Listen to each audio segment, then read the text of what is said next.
When a disgraced saloon owner opened her doors to 8 desperate cowboys during a deadly blizzard, she thought she was simply offering shelter from the storm.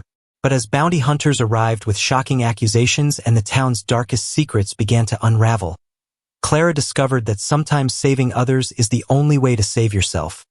But would her act of mercy cost her everything she had left to lose?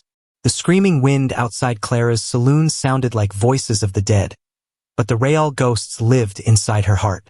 She pressed her face against the cold window and watched the people of Redemption Creek hurry past her door like she had some terrible sickness they might catch. 3 months ago, she owned the busiest saloon in Colorado territory. Now, even the town drunks wouldn't spend their coins here. "Another night alone," Clara whispered to her empty room. The chairs sat stacked on tables like sleeping animals. Dust covered the bar where men used to laugh and tell stories. The piano in the corner hadn't played a song since the day everything went wrong. Clara walked to her bedroom behind the saloon and pulled out a wooden box from under her bed. Inside lay a letter she'd read 100 times. It was from her sister in California, begging Clara to come live with her family. "You don't have to stay in that awful place," the letter said. "Start over where nobody knows your past." But Clara couldn't leave. This saloon was all she had left of her parents. Her father built these walls with his own hands. Her mother painted the flowers on the ceiling when Clara was just a little girl. Giving up now felt like betraying their memory. The trouble started with Reverend Morrison. He came to her saloon one night with blood running down his arm from a nasty cut. His wife was visiting her sick mother in Denver, and he was too proud to ask Doc Williams for help.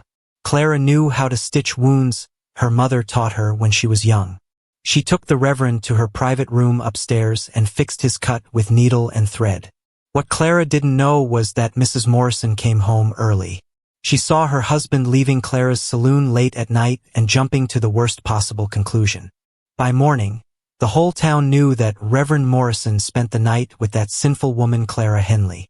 Clara tried to tell everyone the truth. She showed them her medical supplies and explained about the Reverend's cut. But people love gossip more than truth, especially when the gossip is juicy. The Reverend himself said nothing to defend her. He was too scared of losing his job at the church. Within a week, Clara's customers disappeared. The women in town crossed the street when they saw her coming. The men whispered behind her back and called her terrible names. Even children threw rocks at her windows while their parents pretended not to see. Clara picked up her mother's old mirror from the dresser. The woman looking back had sad eyes and gray streaks in her brown hair that hadn't been there before the scandal. She looked older than her 32 years, like someone who'd forgotten how to smile. "Maybe I should go to California," she said to her reflection. "Maybe Sarah is right. Maybe some fights can't be won." But something deep inside Clara rebelled against that thought.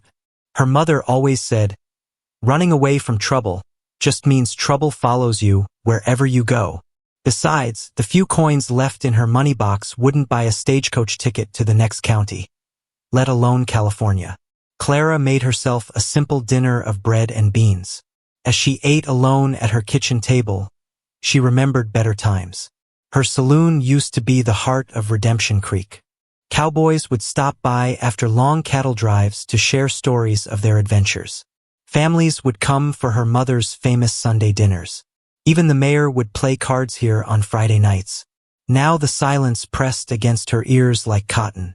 The only sounds were the wind rattling her windows and the distant laughter from Murphy's Tavern down the street, the place where all her customers went instead. Clara climbed the stairs to her bedroom as the clock struck 9. Through her upstairs window, she could see warm light glowing from the houses where families sat together, safe and loved. She pressed her hand against the glass and wondered if she'd ever feel that kind of warmth again. Just as she was about to pull the curtains closed, she noticed something strange. Dark clouds were gathering fast on the horizon, moving toward town like a black wall. The wind picked up suddenly, making her shutters bang against the house. Snow began to fall, not the gentle flakes of early winter, but thick, angry snow that meant business. "That's not good," Clara murmured. October storms in Colorado could be deadly. They came without warning and turned the world into a frozen wasteland in minutes. She'd seen travelers die in storms like this, frozen solid just yards from safety. Clara hurried downstairs and checked her supplies. She had enough firewood to last 3 days if she was careful. Her pantry held beans, flour, and some dried meat. If the storm was bad, she might be trapped in her saloon for a week. At least being snowed in would give her a good excuse for having no customers. The wind howled louder now, shaking her building like a giant's fist. Snow piled against her windows so fast she could watch it rise. In minutes, the street outside disappeared under a white blanket. This wasn't just a storm. It was a blizzard, the kind that killed people who didn't find shelter fast enough. Clara built up her fire and settled into her chair with a book. But reading was impossible with the wind screaming like a banshee. She kept looking toward her front door, half expecting it to blow open. The storm was getting worse by the minute, and she had a strange feeling that this night would change everything. What she didn't know was that 8 desperate men were fighting for their lives in that same storm, and they were heading straight for her door. The pounding on Clara's door came like thunder in the middle of the night. Not the polite knocking of a customer, but the desperate hammering of someone who might die if the door didn't open soon. Clara jerked awake in her chair by the fire, her heart racing like a scared rabbit's. "Please!" a man's voice shouted through the wind. "We need help. We're freezing out here." Clara grabbed her rifle from behind the bar. Living alone had taught her to be careful, especially with strangers. But as she peered through the frost-covered window, she saw shapes moving in the swirling snow, men struggling to stay on their feet, holding each other up against the brutal wind. The pounding came again, weaker this time. "Ma'am, if you're in there, please. We got a sick man. He won't last much longer in this cold." Something in the voice made Clara's heart squeeze tight. It was the sound of a man trying not to beg, trying to keep his dignity even when death was breathing down his neck. She'd heard that same tone in her own voice when she'd pleaded with the townspeople to believe her story. Clara unlatched the heavy wooden door and pulled it open. The wind nearly knocked her backward as 8 snow-covered figures stumbled into her saloon. They looked like ice sculptures that had come to life, their clothes frozen stiff, their faces blue with cold, icicles hanging from their beards and mustaches. The man in front pulled off his hat with shaking hands. Even in the dim light, Clara could see kindness in his dark eyes. "Name's Samuel Martinez, ma'am. These are my men. We got caught in the storm about 3 miles out.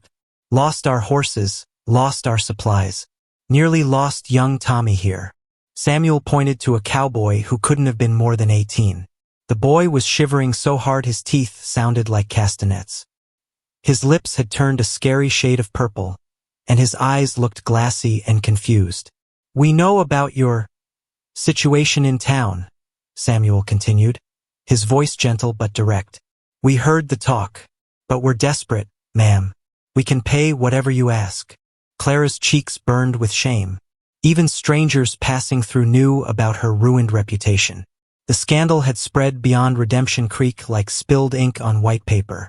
But as she looked at Tommy's blue lips and shaking hands, her embarrassment turned into something stronger, the need to help someone who was suffering. "Keep your money," Clara said, stepping aside to let them in. "But you'll work for your keep. I've got chores that need doing." The cowboys stumbled inside, bringing swirls of snow and bitter cold air with them. Clara quickly shut the door and latched it tight. The contrast between the howling storm outside and the warm safety of her saloon was like stepping from hell into heaven. "Miguel, get Tommy by the fire," Samuel ordered. "Roberto, help me with these wet clothes. Rest of you men, check your fingers and toes for frostbite." Clara watched them work together like parts of a well-oiled machine. These weren't ordinary drifters or troublemakers. They moved with purpose and cared for each other like family. Miguel, an older cowboy with silver streaking his black hair, spoke softly in Spanish as he rubbed Tommy's hands to get the blood flowing again. "What were you doing out in this weather?" Clara asked as she added wood to the fire. "Driving cattle to the railroad," Samuel explained. "We were supposed to reach town yesterday, but the herd spooked at a creek crossing. Took us most of the day to round them up. By the time we got them settled, this storm hit like a hammer. Clara brought blankets from her upstairs closet and helped the men out of their frozen clothes. She'd seen plenty of cowboys in her saloon over the years, but never ones in such desperate shape. Their fingers were white with cold, and some had cuts on their faces from ice blown by the wind. "Tommy's not looking good," Miguel said quietly. The young cowboy had stopped shivering, which was actually more dangerous than the shaking. His body was shutting down from the cold. "Get him into dry clothes and keep rubbing his hands and feet," Clara instructed. "I'll make hot coffee and soup. We need to warm him from the inside out." As Clara worked in her kitchen, she listened to the men talk in low voices. They weren't complaining about their bad luck or cursing the weather. Instead, they were checking on each other, making sure everyone was safe. Samuel kept walking from man to man, looking at their fingers and toes, asking how they felt. "You saved our lives, ma'am," called out a cowboy named Javier. "We were about done for when we saw your light." Clara paused in her cooking. When was the last time someone had thanked her for anything? The people of Redemption Creek acted like she was poison, but these strangers treated her with respect and gratitude. "What's your name, ma'am?" Samuel asked. "Clara Henley. This is my place." "Well, Miss Clara, we're mighty grateful. Soon as this storm passes, we'll be on our way. Don't want to cause you any more trouble with the town." Clara felt her throat tighten. Even these kind strangers assumed she was trouble, that helping them would make her situation worse. Maybe they were right. Maybe letting 8 cowboys stay in her saloon would give the gossips even more to talk about. But as she looked at Tommy's pale face and the exhausted relief in the other men's eyes, Clara realized she didn't care what the town thought anymore. These men needed help, and she had the power to give it. For the first time in months, she felt useful again. "The storm's not going anywhere tonight," Clara said, ladling hot soup into bowls. "Neither are you. We'll worry about tomorrow when it gets here." Outside, the wind howled like a living thing trying to break into their warm shelter. But inside Clara's saloon, 8 strangers and 1 lonely woman were about to discover that sometimes the worst storms bring the most unexpected gifts. Tommy's eyes fluttered open on the second morning, and the first word he spoke changed everything. "Angel," he whispered, looking directly at Clara as she checked his fever. The other cowboys chuckled, but Clara felt something warm bloom in her chest, something she'd almost forgotten existed. The storm had raged for 36 hours straight, turning Redemption Creek into a white prison. But inside the saloon, magic was happening. What started as desperate strangers taking shelter had become something Clara never expected, a family of sorts, bound together by shared warmth and simple kindness. Samuel proved to be more than just a trail boss. While Clara cooked breakfast, he quietly fixed the loose floorboard by the bar that had been wobbling for months. "Noticed it yesterday," he said when she tried to thank him. "Dangerous for customers." He didn't mention that she had no customers anymore. He didn't need to. "You don't have to do that," Clara protested, but Samuel just smiled. "My mama raised me to pay my debts, Miss Clara. You saved our lives. Fixing a board is the least I can do." Roberto, the youngest after Tommy, had magic in his hands with wood and nails. He spotted the broken chair in the corner, the one Clara had been meaning to repair for 2 months, and had it sturdy again before lunch. "My papa was a carpenter in Texas," he explained. "He always said idle hands make the devil's work." But it was Miguel who truly surprised Clara. The silver-haired cowboy turned out to be a cook who could make beans and bacon taste like a feast for kings. "Secret is in the spices," he told Clara as he worked at her stove, "and in cooking with love instead of just hunger." The smell of Miguel's cooking filled the saloon with warmth that had nothing to do with the fire. For the first time in months, Clara's place felt alive again. The men played cards at the tables, told jokes that made her laugh until her sides hurt, and treated her like she mattered. "Tell us about this town," Samuel asked on the second evening as they sat around the fire. "What's got the people so stirred up about you?" Clara's smile faded. She'd been enjoying the company so much, she'd almost forgotten her shame. Now it came rushing back like cold water. "It's complicated," she said quietly. "Best stories usually are. Tommy piped up from his spot by the fire. The young cowboy had recovered completely from his brush with death, and his grateful eyes followed Clara everywhere. My grandmama always said complicated stories teach us the most, so Clara told them about Reverend Morrison and his infected cut, about his wife's accusations and the town's quick judgment, about 3 months of loneliness and whispered insults. She expected to see doubt in their eyes, the same look she'd gotten from everyone else. Instead, she saw anger. "That's the biggest load of bull I ever heard," Roberto said, his young face flushed with indignation. "They ruined you for helping somebody? Reverend's a coward," added Javier, spitting into the fire. "Real man would have stood up for you." Samuel's reaction was quieter but somehow more intense. "You did the right thing, Miss Clara. Don't let small-minded people make you forget that." Clara felt tears prick her eyes. When was the last time someone had defended her? When was the last time someone had called her actions right instead of wrong? "The worst part," Clara continued, surprised to find herself still talking, "is that I started believing them, started thinking maybe I was foolish to help him, started wondering if I really was the kind of woman they said I was. Now that's the real crime," Miguel said firmly, "making a good person doubt their own heart." The conversation moved to lighter topics, but Clara kept thinking about Miguel's words. Had she really started doubting her own heart? When had she stopped trusting herself? On the 3rd day, the storm finally began to weaken. The wind died down from a howl to a whisper, and weak sunlight tried to push through the clouds. The cowboys knew they'd have to leave soon, and the thought made Clara's chest tight with dread.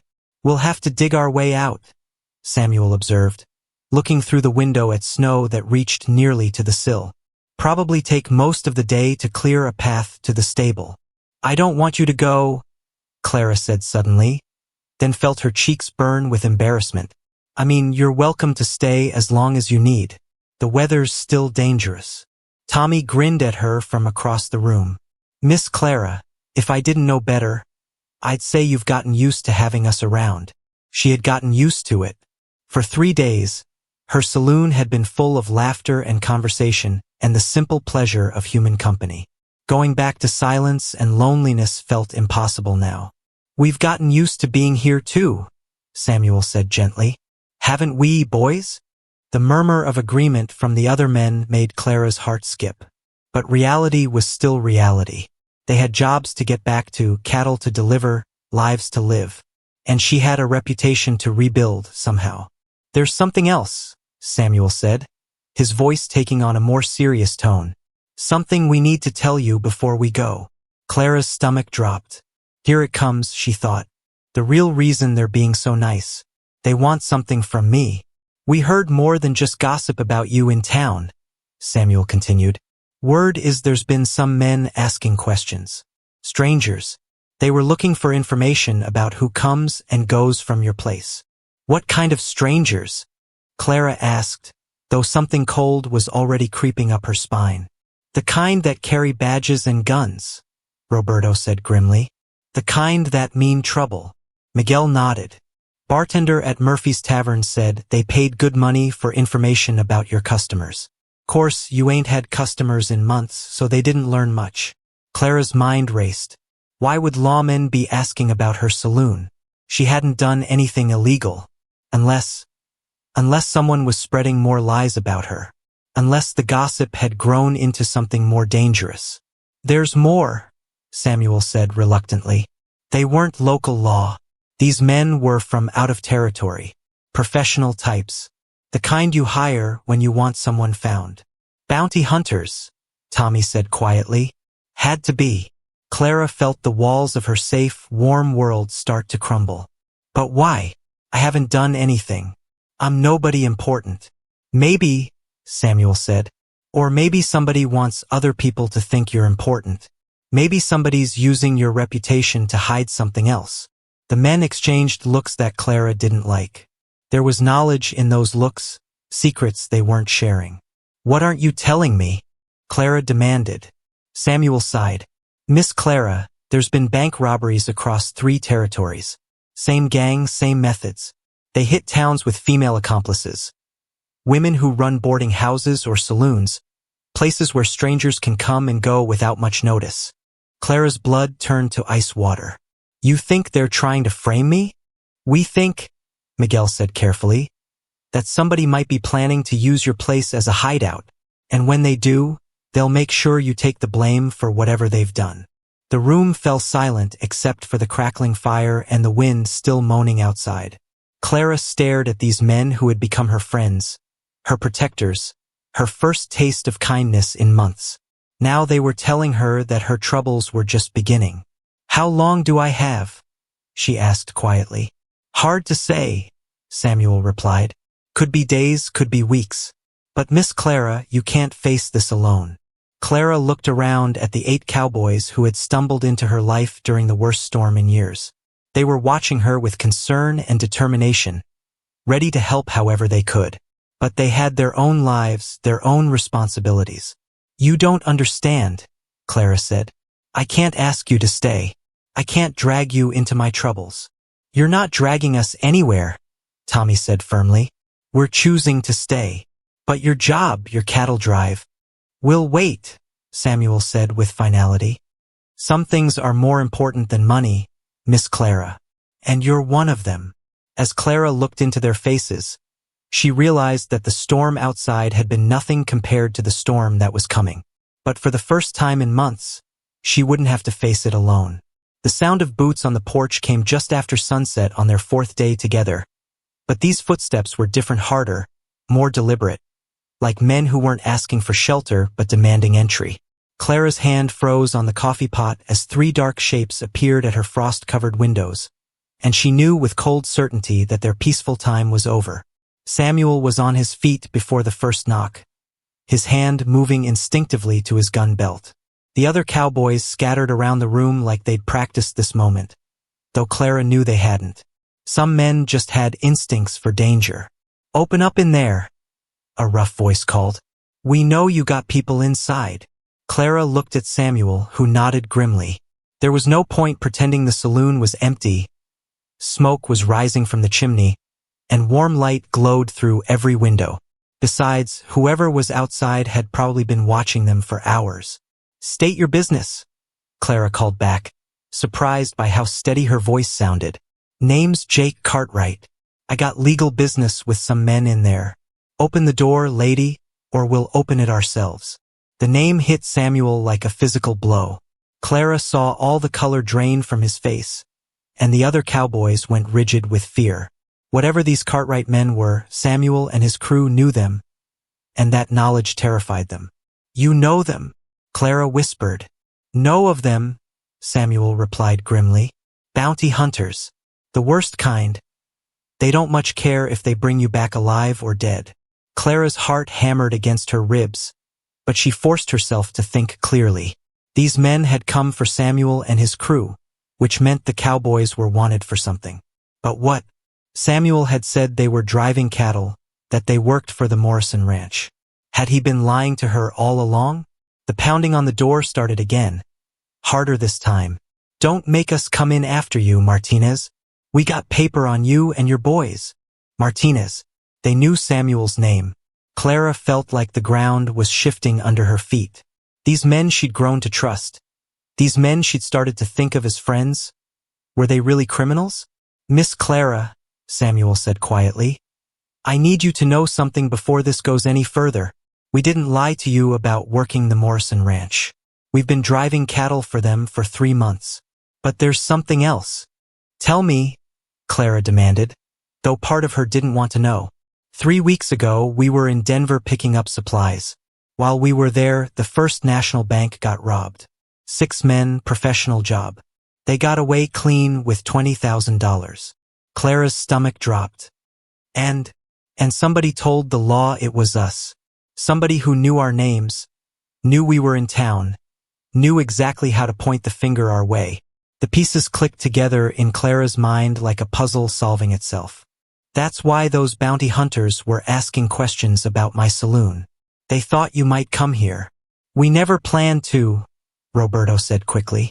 The storm drove us here. Pure chance. Or fate, Tommy added quietly.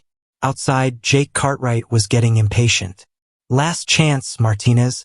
Come out now, or we're coming in shooting." Clara looked around at the 8 men who had brought warmth and laughter back into her life. Men who had fixed her chairs and cooked her meals and made her remember what it felt like to be valued. Were they really bank robbers?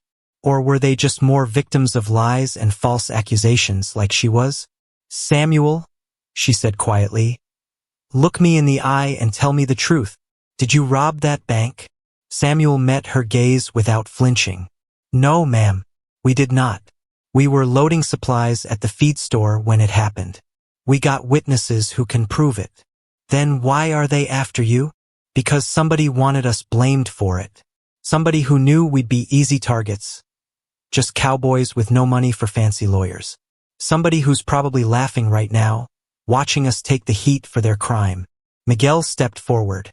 "Miss Clara, I got a wife and 3 daughters in Texas. You think I'd risk never seeing them again to rob some bank? You think any of us would throw our lives away for money?" Clara studied their faces, really studied them. She'd spent 3 days with these men, watched how they treated each other, seen their kindness and honor. Bank robbers didn't fix broken chairs or nurse sick friends back to health. Bank robbers didn't risk their lives to protect a woman's reputation. "I believe you," Clara said firmly. The relief on their faces was so genuine it made her chest tight. But believing them and proving their innocence were 2 different things entirely. "So what do we do?" Clara asked. "We could run," Javier suggested. "Back window into the woods. Snow's deep, but we could make it." "And go where?" Samuel shook his head. "They'll track us down eventually. Better to face this head-on." "Not we," Clara said suddenly. "Me." Every eye in the room turned to her. "What do you mean?" Samuel asked. "I mean, this is my saloon, my property. Those men out there want to search it, they need my permission. And I'm not giving it." "Miss Clara, that's brave, but nothing." Clara's voice grew stronger with each word. "I'm tired of running from trouble. Tired of letting other people decide what's true and what's not. These bounty hunters want you? They'll have to go through me first." Tommy grinned despite the danger.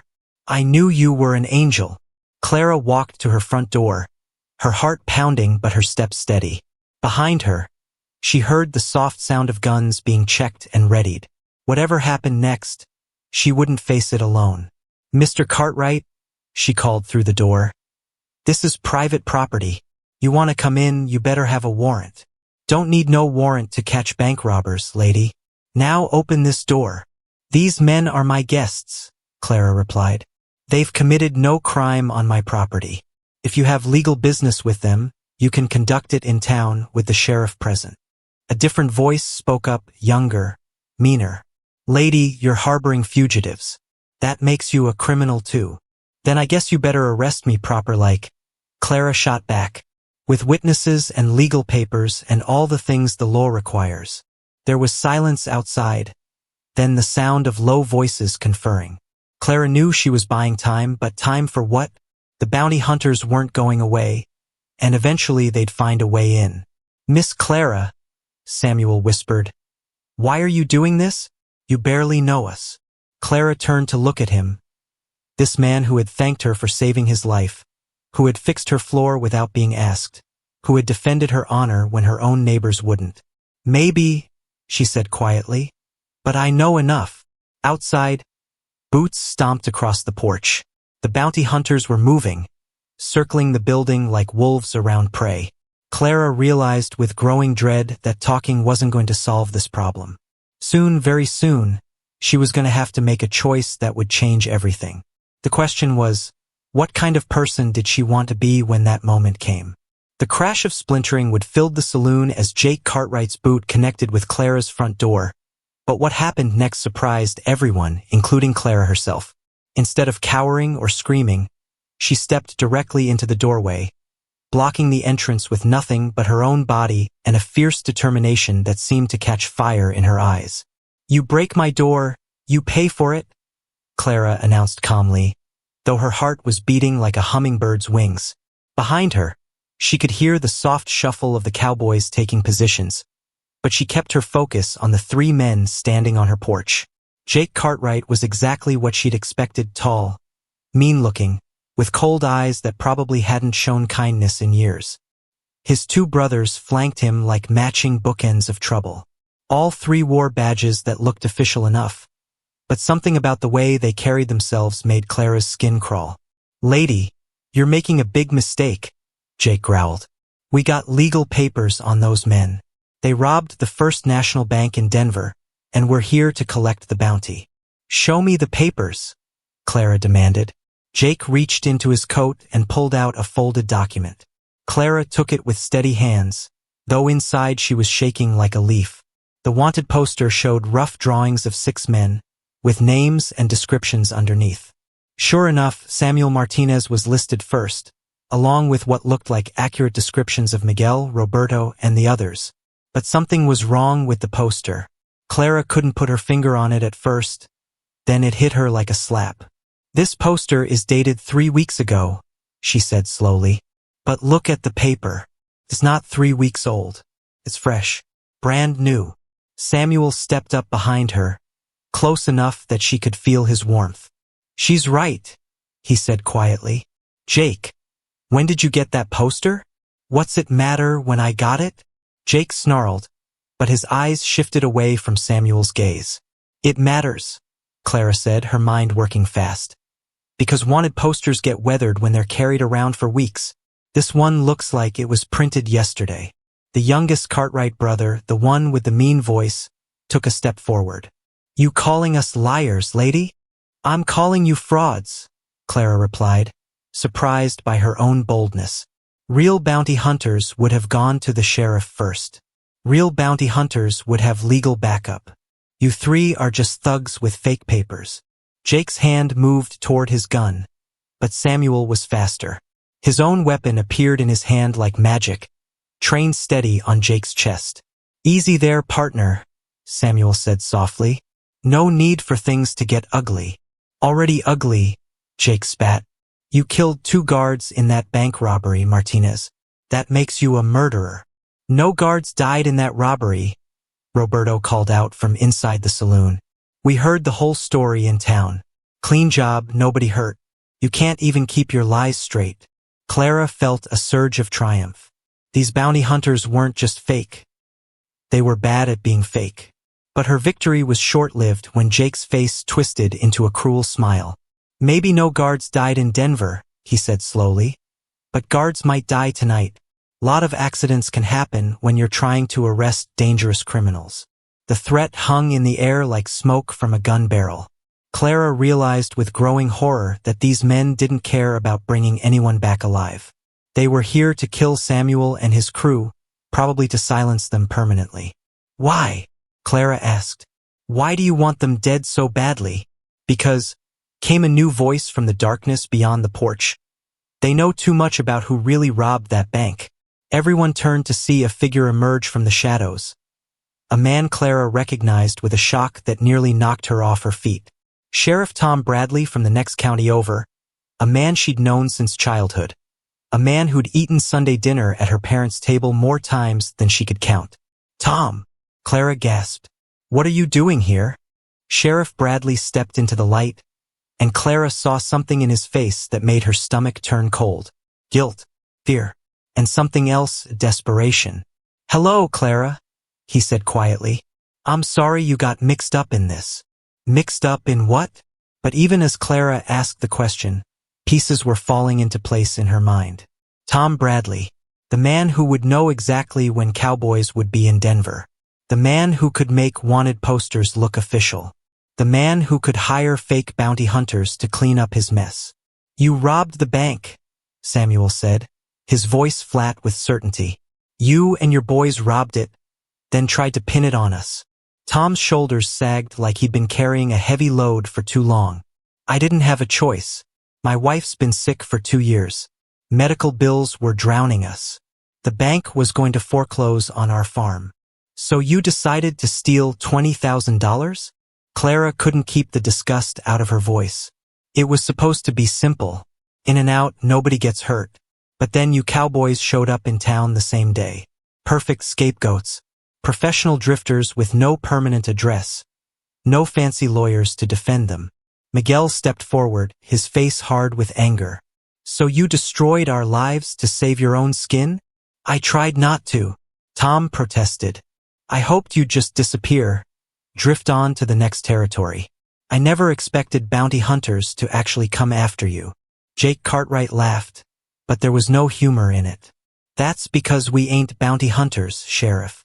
We're the men you hired to make this problem go away permanent-like. Clara felt the world tilt around her. You hired killers? Tom's face crumpled. They said they'd just scare you off. Said they'd make you disappear, start new lives somewhere else. I never said anything about killing.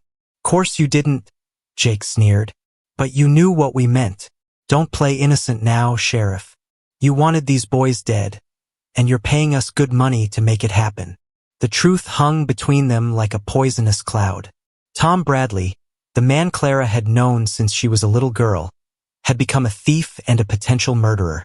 The fake bounty hunters were actually hired killers, and Samuel and his crew were innocent men caught in a web of lies and greed. Tom, Clara said quietly, you can still stop this. Tell the truth. Let these men go.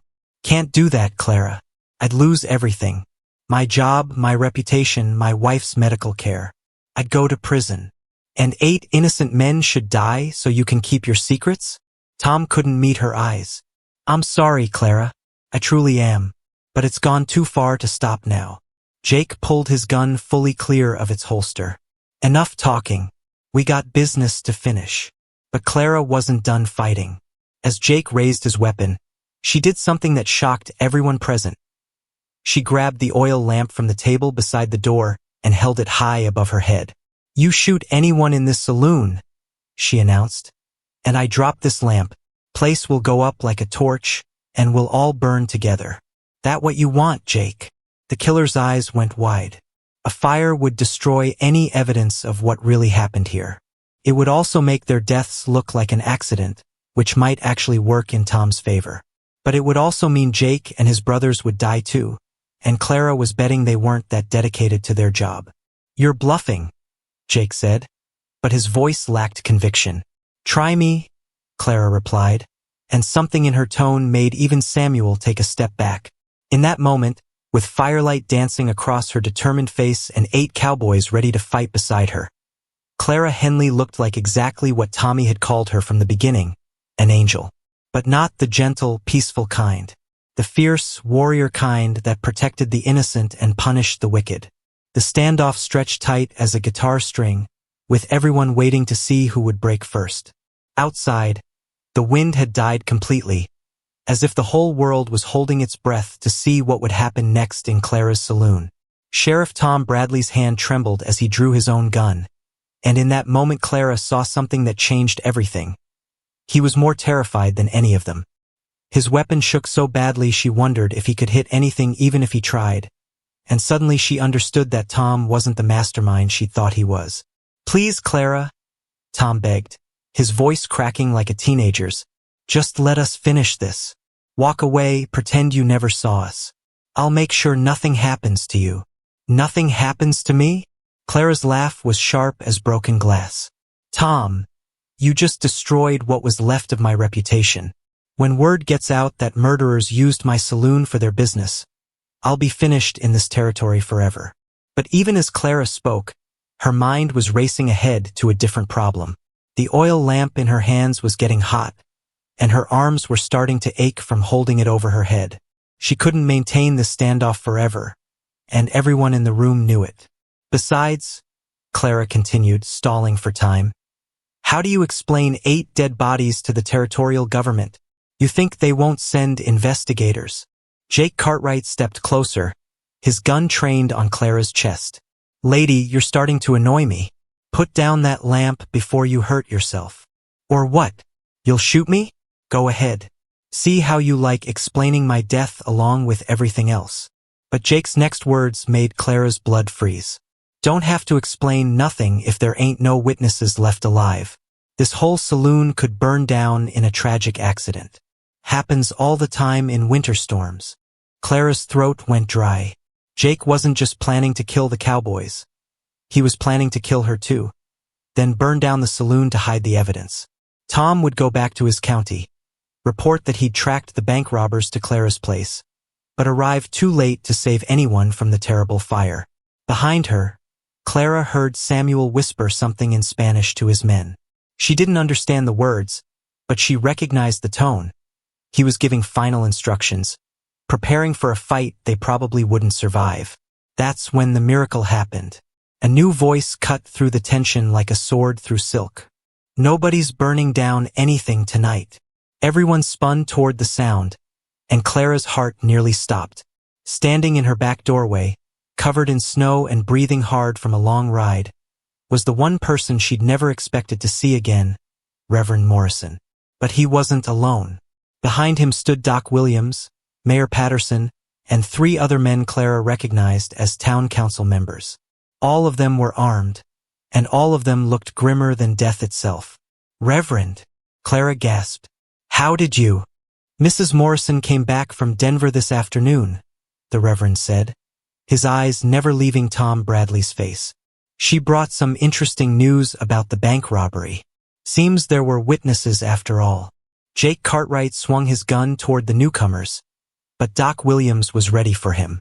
"I wouldn't, son. We got men positioned all around this building. You so much as twitch wrong, and you'll be full of holes before you hit the ground." Tom Bradley's face had gone white as fresh snow. "What witnesses?" he croaked. Mayor Patterson stepped forward, holding a folded paper. "Bank clerk named Peterson. Turns out he was hiding under his desk during the robbery, saw everything, gave detailed descriptions of all 6 robbers." The mayor's eyes fixed on Tom with disgust. "Funny thing, his descriptions don't match these Cowboys at all. But they sure do match you and 5 of your deputy friends." Clara felt her knees go weak with relief. The Cowboys were going to be cleared, but her relief turned to confusion when she realized something important. "How did you know to come here?" Reverend Morrison's face flushed red with shame. "Because I've been watching your place for 3 days, waiting for the courage to come apologize for what I did to you. I saw these men arrive during the storm, saw them helping you instead of causing trouble. Then tonight I saw Bradley and these killers show up, and I knew something terrible was about to happen." "You've been watching my saloon for 3 days?" Clara couldn't decide if she should be angry or touched. "I've been trying to work up the nerve to tell the truth," the Reverend admitted. "About why I was really here that night, about how you saved my life when I was too proud to ask Doc Williams for help, about how I let you suffer for my cowardice." Jake Cartwright was looking around the room like a trapped animal, his gun swinging from person to person as he tried to figure out his next move. "This don't change nothing," he snarled. "We still got our job to finish." "Your job's finished," Doc Williams said firmly. "Drop your weapons and surrender, or face the consequences." But Jake had the desperate look of a man with nothing left to lose. "If I'm going down, I'm taking some of you with me." He spun toward Clara, finger tightening on the trigger, but Samuel was already moving. The cowboy threw himself sideways, knocking Clara out of the line of fire just as Jake's gun exploded in thunder and flame.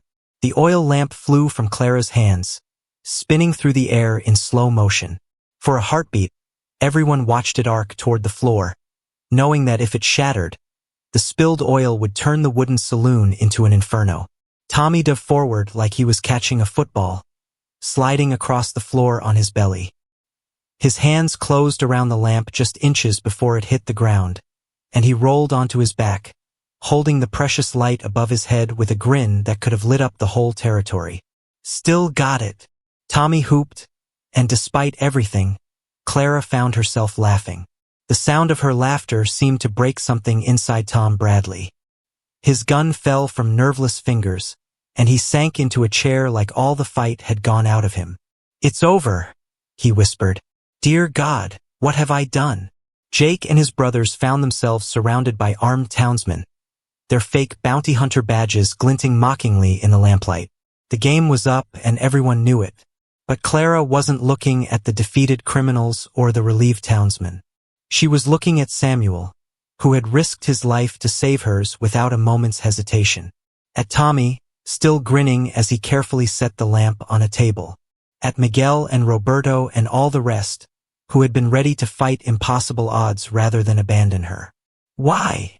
she asked Samuel quietly. "Why did you do that?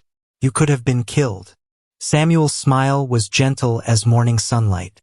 "Miss Clara, you've been fighting for us since the moment we walked through your door. Seemed only right that we fight for you too." Outside, Clara could hear more horses arriving. Probably the territorial marshal and his men, come to sort out this mess and arrest the real criminals. Soon her saloon would be full of lawmen and witnesses and official questions. But right now, in this moment, Clara felt something she hadn't experienced in months. The warm glow of being truly valued by people who mattered. People who had seen her at her worst and chosen to stand by her anyway. The scandal that had ruined her reputation was about to be replaced by a story of courage and loyalty that would be told around campfires for years to come. Clara Henley, the woman who faced down killers to protect innocent men. Clara Henley, who held a room full of armed criminals at bay with nothing but an oil lamp and pure determination. But the best part wasn't the coming vindication or the restoration of her good name. The best part was the knowledge that she had found her backbone again, and it was stronger than she'd ever dreamed possible. 3 weeks after the night that changed everything, Clara woke to find "Murderer's Helper" painted across her newly repaired door in ugly red letters, and she knew that clearing her name legally hadn't cleared it in the hearts of some townspeople. The territorial marshal had arrested Tom Bradley and the fake bounty hunters. The real bank robbers were behind bars, and Samuel's crew had been publicly declared innocent. But gossip died harder than weeds in winter. Clara stood on her porch in the early morning light, scraping at the hateful words with a kitchen knife. Each stroke felt like she was carving away months of pain and humiliation. The paint was still wet, which meant someone had crept up to her door in the darkness like a coward, too ashamed to face her in daylight. "Some folks just can't stand being wrong," came a familiar voice behind her. Clara turned to see Samuel Martinez riding up on a brown horse, leading a pack mule loaded with supplies. Her heart did a little skip that had nothing to do with surprise and everything to do with the way his eyes lit up when he saw her. "Thought you boys were headed back to Texas," Clara said, trying to keep her voice casual. "We were. Got about 50 miles south before I realized I'd left something important behind." Samuel dismounted and walked over to examine the painted door. His jaw tightened with anger. "Cowards always work at night." "It's not all the town," Clara said quickly. "Mayor Patterson's been nothing but kind. Doc Williams tips his hat when he sees me. Even some of the ladies have started nodding politely. But not all of them. No, not all of them." Samuel pulled a scraper from his saddlebag and started working on the other side of the door. "You know what I think? I think some people need to feel superior to somebody else to feel good about themselves. When you proved you were braver and better than them, it made them feel small." Clara had never thought about it that way, but Samuel's words rang true. The people still treating her badly weren't the ones who'd been kind before the scandal. They were the ones who'd always been quick to judge, always ready to kick someone when they were down. "What did you leave behind?" Clara asked. Samuel's hands stilled on the scraper. "My heart, mostly." The simple honesty of his words made Clara's chest tight. She'd been wondering for 3 weeks if what she'd felt during those desperate days had been real or just the intensity of shared danger. Now, looking into Samuel's dark eyes, she had her answer. "Samuel, I need to tell you something. The night you saved my life, when you threw yourself in front of Jake's gun, that changed me. Not just because you protected me, but because you saw something in me worth protecting." "Miss Clara, you..." "Let me finish." Clara set down her knife and faced him fully. "For months, I believed what this town said about me. I thought maybe I really was the kind of woman who brings shame and trouble wherever she goes. But you and your boys looked at me and saw someone worth defending. Someone worth fighting for." Samuel stepped closer. "We saw who you really are. Someone who opens her door to strangers in a storm. Someone who stands up to killers with nothing but an oil lamp and pure courage. Someone who'd rather risk her own life than let innocent people get hurt." "I want you to stay," Clara said quietly. "Not just for a visit. Stay permanently. Help me run this place properly. Samuel's face broke into a grin that could have powered the whole territory. Miss Clara, are you offering me a job? I'm offering you a partnership. And maybe, Clara felt her cheeks warm. Maybe something more, if you're interested. Before Samuel could answer, the sound of approaching horses made them both turn. A group of riders was coming down the main street, not townspeople, but strangers. Clara's heart sank as she recognized the look of them. Drifters, probably cowboys between jobs, the kind who might have heard rumors about the infamous Clara Henley and come to see what all the fuss was about. But as the riders got closer, Clara realized something was different about this group. They rode with respect, not swagger. Their leader, a weathered man with gray hair, dismounted and removed his hat politely. "Ma'am, are you Clara Henley?" "I am." Clara braced herself for whatever was coming. "Name's Captain Ross Mitchell, Colorado Rangers. I've come to offer you a job." Clara blinked in surprise. "A job?" Word's gotten around about what happened here. How you faced down armed killers to protect innocent men. How you figured out they were frauds just by looking at their paperwork. Territory needs people like you, people who can think fast under pressure and aren't afraid to do what's right. Samuel stepped closer to Clara, his expression protective. "What kind of job?" Captain Mitchell's smile was respectful but serious. "Territorial investigator. There's plenty of crooked sheriffs and fake lawmen operating in these parts. We need someone who can spot the real ones from the frauds. Someone criminals won't suspect of working with us." Clara felt the world spinning around her. 3 weeks ago, she'd been a disgraced saloon owner with no future. Now she was being offered a chance to become a law officer herself. "I appreciate the offer, Captain, but I'm not qualified." "Ma'am, you spotted flaws in those wanted posters that trained lawmen missed. You kept your head during a gunfight and probably saved 8 lives with quick thinking. Far as I'm concerned, you're more qualified than half the men wearing badges in this territory." The offer was tempting, incredibly tempting. It would mean respect, steady pay, and a chance to help other innocent people who'd been falsely accused. But it would also mean leaving Redemption Creek, leaving the saloon her parents had built, leaving the life she'd been trying to rebuild. "Can I think about it?" Clara asked. "Course you can, but don't think too long. Territory's got plenty of problems that could use your particular talents." After Captain Mitchell and his men rode away, Clara and Samuel finished cleaning the door in thoughtful silence. Finally, Samuel spoke up. "You going to take it?" "I don't know. Part of me wants to. After everything this town put me through, the idea of having real authority, real respect, it's appealing. But..." Clara looked around at her saloon, at the place where she'd found her courage again, where she'd learned the difference between reputation and character. "But this is home. This is where I figured out who I really am." Samuel nodded slowly. "Whatever you decide, I'll support. If you want to be a territorial investigator, I'll be proud to know you. If you want to stay here and build something together, I'll be prouder still." That afternoon brought another surprise. Reverend Morrison walking up to Clara's door with his hat in his hands and shame written all over his face. "Mrs. Henley, I've come to make a public confession." "Public?" "Sunday service. In front of the whole congregation. I'm going to tell them exactly what happened that night, exactly how you saved my life, and exactly how I failed to defend you when they accused you falsely." Clara studied the Reverend's face. "Why now?" "The truth's already come out. Because some truths need to be spoken in the right place by the right person to the right people. My congregation needs to hear from me how badly I failed you. How I let a good woman suffer because I was too worried about my own reputation. And if they don't believe you," Reverend Morrison's smile was sad but determined, "then they'll have to find themselves a new preacher. Because I'm done caring more about what people think than what's right." As Clara watched the Reverend walk away, she realized that the events of 3 weeks ago had changed more than just her life. They'd forced everyone in Redemption Creek to look at themselves and decide what kind of people they wanted to be. Some, like the coward who'd painted her door, had chosen to double down on their meanness. Others, like the Reverend, had chosen to grow and change and become better. And Clara? Clara was still deciding who she wanted to become. But for the first time in months, she had choices, real choices. And that felt like the most precious gift of all.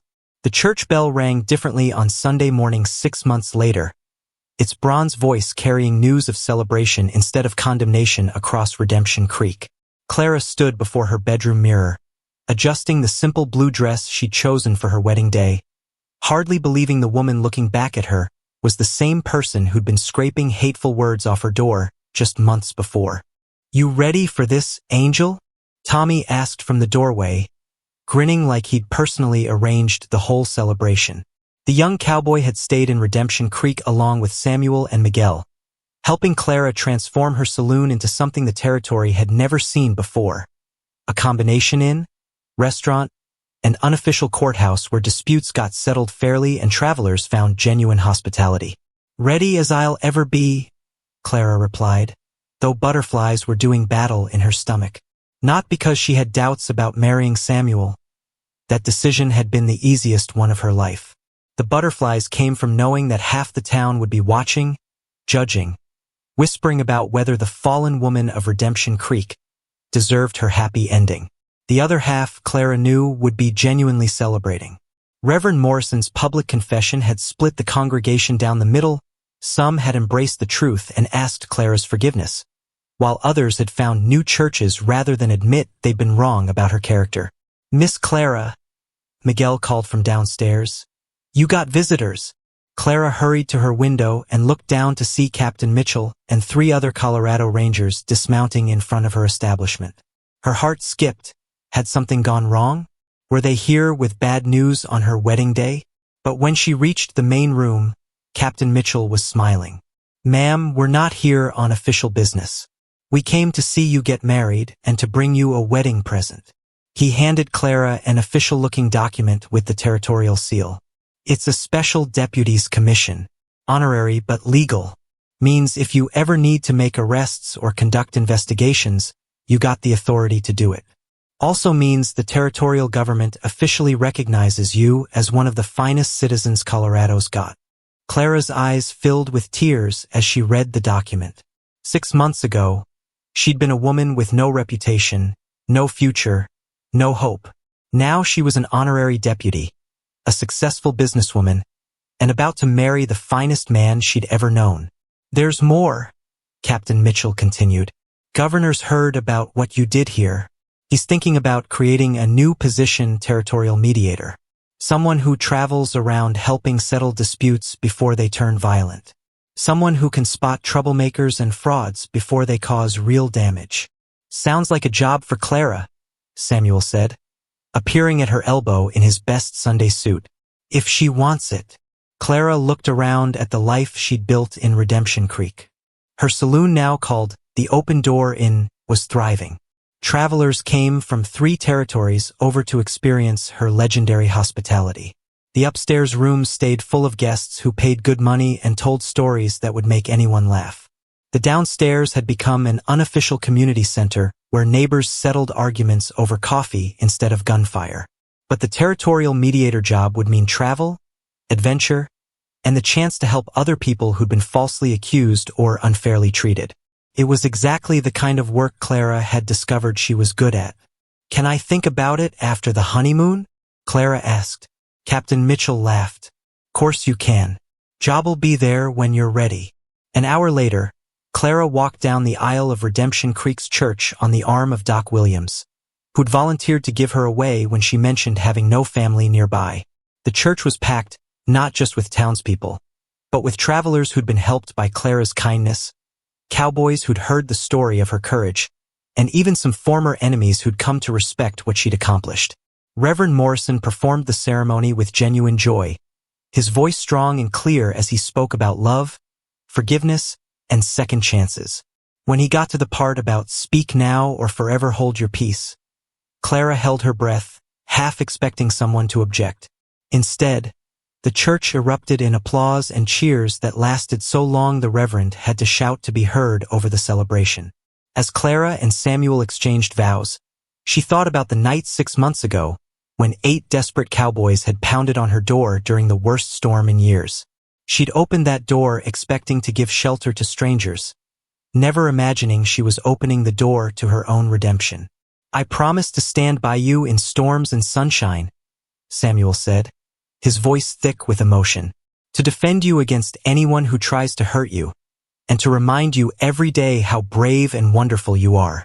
"I promise to keep my door open to people in need," Clara replied, "to fight for what's right even when it's hard, and to never again let other people's opinions make me forget my own worth." When Reverend Morrison pronounced them husband and wife, the kiss they shared tasted like new beginnings and hard-won happiness. At the reception in Clara's Inn afterward, Tommy stood up to make a toast. 6 months ago, 8 half-frozen cowboys stumbled into Miss Clara's place during a blizzard. "We thought we were just looking for shelter from the storm. Turns out we were looking for family, and Miss Clara was looking for the courage to be herself again. Sometimes the best things in life come disguised as the worst storms." As the evening wound down and the last guests departed, Clara and Samuel sat together on their front porch, watching stars appear in the clear Colorado sky. The painted insults were long gone from their door, replaced by a simple wooden sign that read, "The open door in all travelers welcome." "Any regrets?" Samuel asked, taking Clara's hand in his. Clara thought about the woman she'd been 6 months ago, broken, ashamed, convinced her life was over. Then she looked at the woman she'd become, confident, respected, surrounded by people who valued her for who she truly was rather than what gossips claimed she might be. "Just one," Clara said. "I regret that it took me so long to realize that my worth isn't determined by what other people think of me. It's determined by what I choose to do when life gets difficult." Samuel squeezed her hand. "Lucky for me you chose to open your door that night." "Lucky for both of us," Clara replied. "Turns out sometimes the best way to save yourself is to start by saving somebody else." As if summoned by her words, the sound of distant thunder rolled across the prairie.